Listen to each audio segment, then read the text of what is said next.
स्वामी समर्थ. नमस्ते. ज्योतिष kitchen and recipe मध्ये आपल्या सगळ्यांचे मी अगदी खूप खूप मनापासून स्वागत करते. आज मेथी आणि पालकचा छान असं नाश्ता बनवते आहे. त्यासाठी बघा इथे मेथी मी धुवून स्वच्छ घेतली आणि थोडीशी पालक पण ती पण स्वच्छ धुवून घेतली आहे. आता हे मी कापून घेते, बारीक चिरून घेते. इथे पालक आणि मेथी घेतली आहे. जेवढं शक्य होईल तेवढं मी बारीकच चिरून घेणार आहे.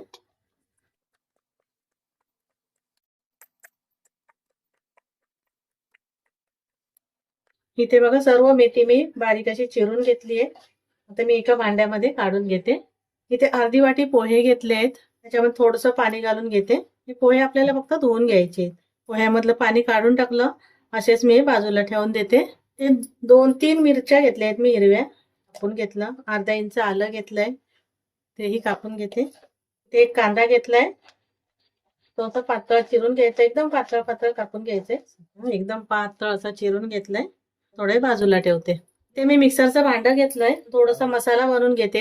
1 चमचावर धने घेतले आहेत, 1 चमचा बडीशोप घेतले, घेतला अर्धा चमचा, आणि लसूण आहेत 5-6 पकड्या लसूण घेतले आहेत. ते आलं आणि मिरची जी ठेवलेली ना कापून ती घेते. थोडं वाटून घेते आधी. इथे मसाला जाडसर असा ओबडधोबडच वाटून घेतलाय, पाणी घालायचं नाही, पाणी न घालताच वाटून घ्यायचंय आपल्याला. आता हे पोहे भिजून ठेवलेले ना ते पण घालून घेते मी, चालू बंद करत हे पण वाटून घेते. पोहे घातले आणि बघा जाडसर असं वाटून घेतलंय, पाणी न घालता वडधोबडच असं वाटलेलं आहे. बाजूला घेते. घेतलेली मेथी घेतली आहे, मध्ये वाटण घालून घेते. थोडेसे सफेद तीळ घालून घेते, ते छान वाटतात खायला असे.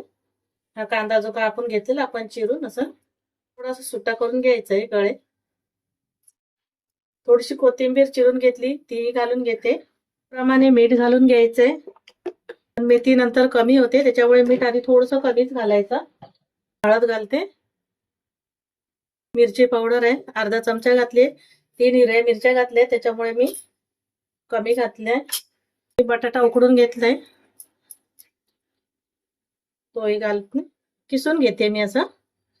इथे 1 वाटी बेसन घेतलंय, पण थोडं थोडं करून घालणार आहे, आधी सर्व घालणार नाहीये. आधी अर्धी वाटी घालून घेते आणि मिक्स करून घेते व्यवस्थित असं. मेथीला पण भरपूर पाणी सुटतं मीठ घातल्यावर. जसं बेसन लागेल ना त्याप्रमाणे थोडं थोडं घालून घ्यायचं.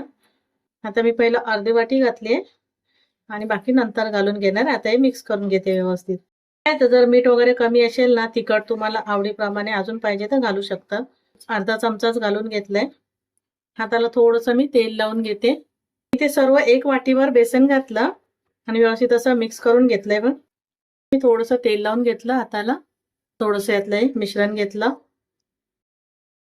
आणि असं व्यवस्थित असे पॅटीस बनवून घ्यायचे. त्याच्या टिक्की जाड पण नाही ठेवायचे.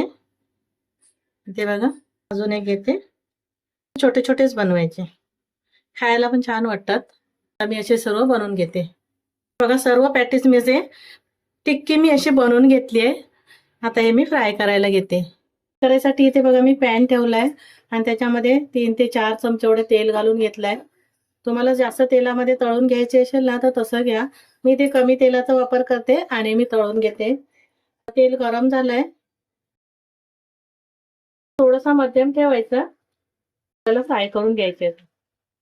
एकदम कमी गॅस ठेवला तर जास्त तेलकट होणार. गॅस मध्यम ठेवायचे.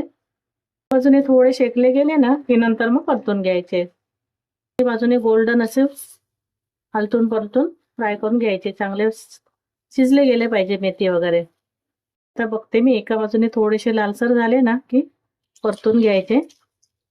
दुसऱ्या बाजूने पण असेच मी करून घेते. आलटून पलटून दोन्ही बाजूने मी असं लालसर रंग येईपर्यंत गोल्डन रंग करून घेतले आणि आता मी हे काढून घेते की सर्व असेच फ्राय करून घेते. इथे बघा मस्त आपला मेथीचा नाश्ता तयार झालाय. खूप छान वाटतं खायला. अशी मुलं जर खात नसेल मेथी ना पालेभाजी काही, तसं मिक्स घालायचं, भाज्या कापायच्या चिरायच्या आणि असं बनवायचं नाश्ता. खूप मस्त वाटतं. शाळेतून आल्यावर टिफिनला द्यायला नाश्त्याला छान असा हा पदार्थ आहे. आणि तुम्ही चटणी सोबत किंवा सॉस सोबत दोन्ही सोबत छान वाटतं. हे बघा एक मी असं दाखवते तुम्हाला, मस्त खूप छान असं सॉस बरोबर खायला मस्त आहे. तर तुम्हाला माझी रेसिपी आवडली असेल तर लाईक करा, शेअर करा, सबस्क्राईब करा. पुन्हा भेटू आपण अशाच एका नवीन व्हिडिओ सोबत. थँक्यू, धन्यवाद.